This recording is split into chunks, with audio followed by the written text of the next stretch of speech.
रायगढ़ के कोतरा रोड थाना क्षेत्र अंतर्गत ग्राम पंचर में 28 एकड़ के काजू और बांस बाड़ी में आगी लग गई, जेकर ले 4 घर ओकर चपेट में आ गई।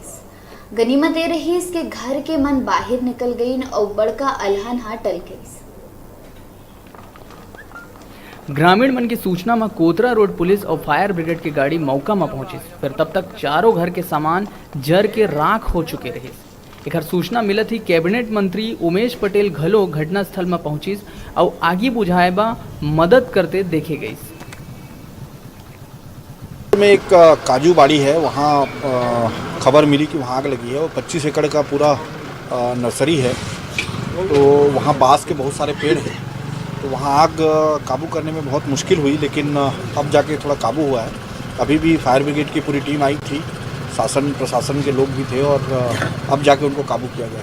कुछ जानहानि हो रहा? जानहानि नहीं, लेकिन 4 घरों को नुकसान हुआ है, लेकिन कोई जनहानि नहीं हुआ है। कल वहाँ भूतपूर्व सरपंच श्री बरन सिंह ठाकुर जी हैं, उन्होंने मुझे फ़ोन किया कि हमारे यहाँ नर्सरी में आग लग गई करके।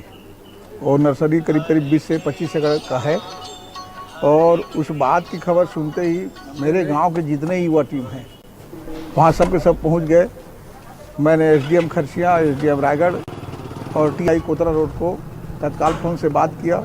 उसके बाद मैं डीबी पावर, जिंदल, मोनेट और एसकेएस में भी फायर ब्रिगेड के लिए बात किया और लगभग तत्परता के साथ सारे लोग आ गए। फिर उसी बीच में मैंने हमारे एमएलए साहब को भी, जो चुनाव के लिए निकल गए थे भ्रमण में खरसिया ब्लॉक में, उनको भी मैंने सूचना दिया। आज पंजर में काजू प्लाट में 25 एकड़ के जो बांस के पेड़ थे उसमें आग लगी की सूचना थी।